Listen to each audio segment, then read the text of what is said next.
Hello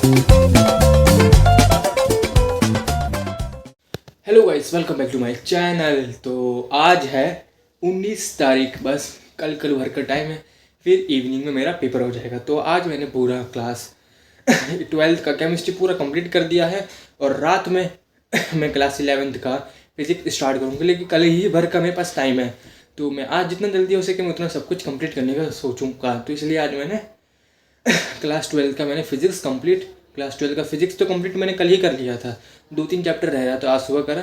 और class 12 का chemistry मैंने पूरा कंप्लीट कर लिया है। और ये देखो मैंने ऑर्गेनिक के शॉर्ट नोट्स बनाए थे, काफ़ी का बोर्ड जब मेरे 12th में था, जब मैं 12th क्लास में था तभी मैंने ये बना लिए थे। तो ये आज काफ़ी ज़्यादा काम फ़ायदेमंद आज काफ़ी ज़्यादा हुआ। वरना अगर मैं वहाँ पे इतने मोटे नोट्स, ये देखो जो मेरा है एक्चुअल का जो नोट्स है, ये रहा, दिखाता हूँ एक सेकंड, ये देखो ये नोट्स है एक्चुअल में, ये नोट्स है पूरे ऑर्गेनिक के, क्लास 12 का ये पूरा ऑर्गेनिक नोट्स है, ये समझ सकते हो। तो इतना मेरे को पढ़ना पड़ता, तो आज मेरे को सिर्फ 10-12 पेज में मैंने ऑर्गेनिक निपटा दिया है। अगर मैं आपको भी पढ़ाऊँगा, 2 चैप्टर मैं आपको पढ़ाता हूँ, अगर आपको भी समझ में आ जाए ना तो कमेंट में ऐसे कर देना, ठीक है। इससे मेरा वापस रिवीजन हो जाएगी। लेकिन मैंने ऑर्गेनिक तो पढ़ लिया है, पर एक बार और मन कर रहा है कि पढ़ने का, और जिससे आपको भी फ़ायदा लगेगा। मैंने कल आपको बोला था ना कि मैं ऑर्गेनिक आपको पढ़ाऊँगा, तो मैं आज आपको ऑर्गेनिक पढ़ाता हूँ, ठीक है गाइस। तो मैं मॉक टेस्ट तो नहीं लगाऊंगा, अब मैं डायरेक्टली पेपर का फाइनल पेपर है, जे मेंस का फाइनल पेपर दूंगा। मॉक टेस्ट लगाने से अब कोई मतलब नहीं रहा है। तो गाइस ठीक है, चलो तो मैं आपको पहले hello alkenes and hello arrange पढ़ाता हूँ, ठीक है गाइस। तो ये रहा गाइस, ये ऑर्गेनिक केमिस्ट्री क्लास 12 का पहला चैप्टर, मतलब चैप्टर नंबर 6 है, पर हमारा क्लास 12 का पहला चैप्टर है hello alkenes and hello arrange. तो हमें हेलो एल्किन्स बनाने के अल्कोहल से 6 तरीके हैं। हेलोजन एसिड से HX लेके आओ, HX इसे हेलोजन एसिड, और फिर दूसरा है PX3, फिर तीसरा है PCl5 से, और चौथा है X2 रेड फॉस्फोरस से बनेगा, और NaBr H2SO4 से भी बनता है। पर ये Br जो जैसे PCl5 है तो यहाँ पे सिर्फ RCl ही बनेगा, और NaBr है तो यहाँ सिर्फ NaBr ही बनेगा, RBr ही बनेगा। और सबसे बेस्ट क्या कहते हैं COCl2, इससे बेस्ट होता है, इससे HCl गैस निकल जाती है और सबसे बेस्ट RCl बनता है यहाँ से। और हाइड्रोकार्बन से होता है। और लाइन मारो, मतलब क्या कहते हैं, लाइट डालो, उस रिएक्शन में लाइट डालती है, तुम्हें मिल जाएगा RX। और यहाँ पे एल्कीन से मिलेगा, क्या कहते हैं, HX लेके आओ, और एल्कीन से तुम चुपचाप मिल जाएगा। अगर तुम्हें अनसिमेट्रिकल है तो मार्कोवनी रूल बनेगा HX से, और तुम्हें एंटी मार्कोवनी रूल बनाना है तो क्या कहते हैं HBr और परऑक्साइड लेके आना पड़ेगा और हो जाएगा। एल्कीन्स और एल्काइन से एक और मेथड है, और वह CCl4 अगर तुम लेके आ रहे हो, और X2 कुछ भी हो सकता है, Cl होगा, Br होगा, जो भी हो सकता है। अगर तुम CCl4 लेके आ रहे हो तो हमें मिलेगा विसिनल मिलेगा, विसिनल ऐसे चैट करना, विसिनल मिलेगा। और एक एलाइलिक पड़ा होगा आपने, अगर एलाइलिक का मतलब ये होता है जैसे ये ग्रुप है, और प्लस Cl2 लेगा, हल्का सा हीट मारोगे, हल्का सा गर्म करोगे तो हमें मिलेगा एलाइलिक फॉर्म का मिलेगा, मतलब डबल बॉन्ड के दूसरे वाले पड़ोसी वाले कार्बन के ऊपर Cl बॉन्ड मिलेगा। ऐसे मैंने तो ऐसे याद करा था। ये हुआ हमें हेलो एल्किन्स बनाने का तरीका। तो अब है हेलो अरेंज, ठीक है, ये है हेलो अरेंज बनाने का तरीका। तो हेलो अरेंज देखो, पहले बेंजीन से बनाना, बेंजीन से ऐसे नहीं बनेगा, बेंजीन काफ़ी ढीठ होता है, ऐसे मैंने याद करा, बेंजीन काफ़ी ढीठ है। इसको बनाने का तरीका है एनहाइड्रेट FeCl3 डार्क में लेके जाना, डार्क में अंधेरे, इसे ना अंधेरे से डर लगता है, और जैसे इसे लाइट से डर लगता है, एल्कीन को लाइट से डर लगता है, तो लाइट डालोगे तो ये दे देगा RX। और इसे मतलब इसे अंधेरे से डर लगता है, तो इसे अगर तुम डार्क में करोगे तो ये बन जाएगा सीधे हेलो अरेंज, ऐसे ही बनेगा। और HiO3 ना बल्कि ग्रुप रहते हैं तो ऐसे बनती नहीं है, तो इसे HiO3 बनाना पड़ेगा। और एक और मेथड है फ्रॉम डाइजोनियम सॉल्ट से बनाने का। पहले रुको, एक मेथड से पहले तुम्हें ये बता देता हूँ, बाय साइड चेन हेलोजिनेशन।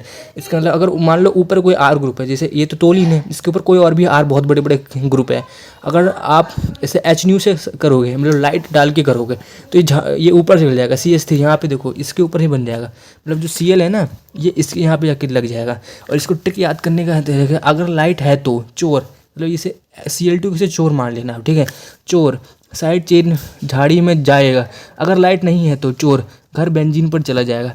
इसका मतलब ये है कि अगर तुम लाइट लेके आ रहे हो तो कोई चोर रहेगा तो छुपने की कोशिश करेगा ना, तो एक तरह से CH3 एक झाड़ी का काम करेगा, तो यहाँ पे जाके छुप जाएगा।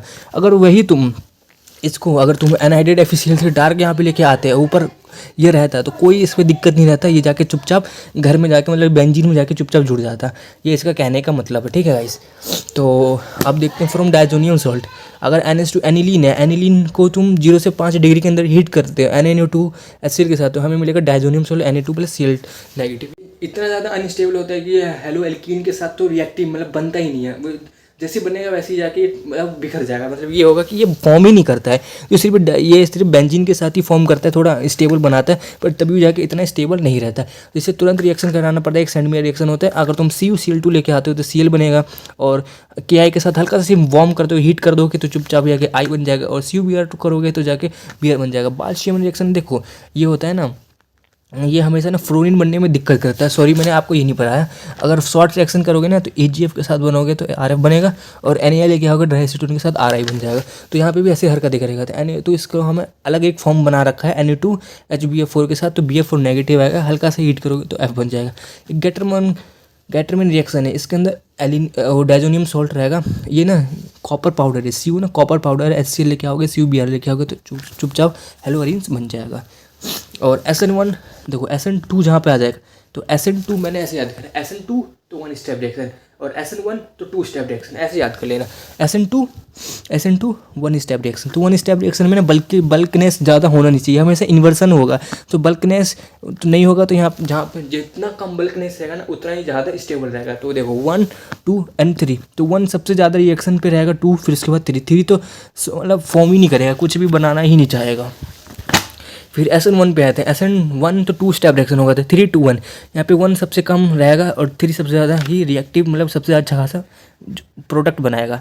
तो ये रहेगा। और NSR रिएक्शन होता है, देखो वहाँ पे तो अब हम बड़े आराम से अल्कोहल से RX बना रहे थे, मतलब हेलो एल्कीन्स बना रहे थे, कितना आराम से बना रहे थे एकदम। कौन कौन से 6 मेथड थे ना, PCl3, PCl5, SOCl2, NaBr2 और रेड फॉस्फोरस वाला था, कितने सारे तरीके से बना रहे थे, खूब मजे से बना रहे थे। अब आ चुका है बदला लेने का टाइम। मैं इसे बदला लेने का टाइम समझता हूँ। वैसे तो NSR रिएक्शन इसे बोलते हैं, पर मैंने करने का तरीका बना रखा है NSR रिएक्शन। तो देखो अगर RX है, एक्वास NaOH लेके आओगे तो ROH बन जाएगा। अगर आप क्या कहते हैं और फिर अब दूसरा रिएक्शन देखते हैं, AgNO2 है। अगर आप महंगा गिफ्ट लेके आओगे तो आपको लड़की NO2 को ना लड़की समझ लें, तो NO2 है ना लड़की एक तरह से, तो आपको वही लड़की मिलेगी, कोई बदली हुई लड़की नहीं मिलेगी। अगर महंगा गिफ्ट दोगे ना तो लड़की वही रहती है। ये एक्चुअल में भी होता है, महंगा गिफ्ट दोगे तो देखो Ag है तो सिल्वर होता है, सिल्वर अगर दोगे तो लड़की वही मिलेगी। अगर आप सोचोगे Na या फिर K, अगर सस्ता गिफ्ट देने की कोशिश करोगे तो NO2 रहेगा ना, लड़की बदल जाएगी, लड़की आपका काट के चली जाएगी। ONO होता है, ONO, ठीक है गाइस। अब साइनड, यहाँ पे लॉयल्टी चेक, बंदी चेक मैंने इसका नाम देखा है। लॉयल्टी चेक मतलब अगर आप सस्ता गिफ्ट दे रहे हो, देखो यहाँ पे NaCN, तो आपको लड़की वही मिलेगी, आपको सुख दुख में साथ देगी, RCN हो जाएगा। अगर आप उसे महंगा गिफ्ट देना भी चाहोगे, पर अगर वो उसके अंदर लॉयल्टी नहीं है, अगर उसके अंदर अच्छी नहीं है, तो आपको वो बदल जाएगी, उसका रूप बदल जाएगा, आपको साथ काट के चल जाएगी। देखो उल्टा हो जाएगा, NC हो जाएगा। और एक इसका तरीका याद करने का, देखो RX है तो पहले ना रोर, जैसे शेर रोर दहाड़ता है ना, दहाड़ से पहले रोएगा, तो RX रोना फिर रोर करेगा। इसको तो कोई ट्रिक याद नहीं करने का, और इसको भी कोई ट्रिक याद नहीं है, देख लो इसे ऐसे याद करना होगा, ठीक है गाइस। और ये रहा। अब इसका देखते हैं एल्केन से। वहाँ पे तो बड़े एल्केन का हमने वो मजबूरी ढूंढ लिया था कि लाइट से डरता है तो लाइट डालो चुपचाप आंसर लेके जाओ, लाइट डालो चुपचाप आंसर लेके जाओ, ये हो रहा था ना। अब इसने बहुत ही अच्छा खासा डिमांड लगा रखा है LiLH4। LiLH4 को तुमने ना ऐसे याद कर लेना है, LiLH4 को तुम ऐसे याद कर लेना कि LiLH4 होता है ना सबसे महंगा रिएजेंट होता है, मतलब बहुत महंगा बोले तो बहुत महंगा रिएजेंट होता है। ये इतना महंगा होता है कि इसे बनाने के लिए ना कार्बोक्सिलिक को यूज़ करा जाता है, इतना ऐसे याद कर लेना। तो समझ सकते हो कार्बोक्सिलिक ऐसे बहुत बड़ा हो चुका है, वो है फंक्शन ग्रुप, तो समझ लेना इतना बड़ा रिएजेंट लेता है तब जाके अल्कोहल बनता है, फर्स्ट और सेकंड डिग्री का। NaBH लेके आओगे तो 2 और 3 डिग्री का बनेगा, और इसको याद रखने का कोई मतलब नहीं है, देख लो बस, ठीक है। और जैसे हमने वहाँ पे डबल बॉन्ड के साथ क्या करते थे, हैलोजन एसिड लेके आते थे, चुपचाप करते थे, एंटी मार्कोनी रूल खेलते थे, कितना मजा आता था। अब इसने रखा है कि हमें एल्कोहलिक KOH लेके आओगे तभी जाके डबल बॉन्ड मिलेगा, वो भी सेट जेव रूल का मतलब ये होता है कि जहाँ पे ज़्यादा अल्फा, मतलब जहाँ पे ज़्यादा वो बल्कि ग्रुप रहेंगे ना, वहाँ पे ज़्यादा, ये बल्कि ग्रुप नहीं, देखो जिस C बॉन्ड पर ज़्यादा अल्काइल होगा, मतलब जहाँ पे ज़्यादा अल्काइल ग्रुप रहेगा, जैसे ये दो हमें लगाना है, जैसे ये है BR है, एल्कोलिक KOH लेके आया। अब हमें यहाँ पे डबल बॉन्ड लगा, यहाँ पे लगा कैसे देखो, इन दोनों के बीच में है, यहाँ पे एक अल्काइल, यहाँ पे दो अल्काइल, दो अल्काइल बन रहा है, तो यहाँ पे बन लगेगा। ठीक है गाइस। फिर एक है रिएक्शन वाला, इन सबको तो मैंने ऐसे याद कर रखा है, कोई मेथड नहीं है, देख लो बस। इसे मैंने दाऊ प्रोसेस के नाम से याद करा। दाऊ जी आएंगे, 300 ATM का प्रेशर लगाएंगे, 623 केल्विन का रहेगा। इतना तगड़ा प्रेशर लगाने के बाद हमें अल्कोहल मतलब फिनोल मिल जाएगा। दाऊ जी ठीक है। और ये है हेलोजिनेशन, एनहाइड्रेट FeCl3 लेके आओगे तो ये बनेगा, Cl बनेगा। HNO3 H2SO4 लेके आओगे तो NO2 लग जाएगा। कंसंट्रेशन H2SO4 लगेगा तो SO3 बन जाएगा। और CH3 एनहाइड्रेट AlCl3 लगाओगे तो CH3 बन जाएगा। ये रहा कुछ, ये वो चैप्टर खत्म। गाइस मैं 2 चैप्टर नहीं एक ही चैप्टर पढ़ाऊंगा, हेलोइकिन्स हेलोवेरिन्स बस के लिए, कि बहुत ही ज़्यादा बड़ी वीडियो बन चुकी है और इसमें ज़्यादा इतना स्पेस भी नहीं है। अगर आप बोलोगे तो कल मैं कोई ब्लॉग नहीं बनाऊंगा, सीधे 2 चैप्टर ऑर्गेनिक के मैं आपको डाल के दे दूंगा, वो भी 7 मतलब 5 बजे के आसपास के करीब में डाल के दे दूँगा। अगर आप चाहोगे तो कमेंट बताना, अगर आपको अच्छा लगा तो ही मैं आगे बनाऊँगा, लेकिन बहुत ही ज़्यादा स्पेस लग रहा है।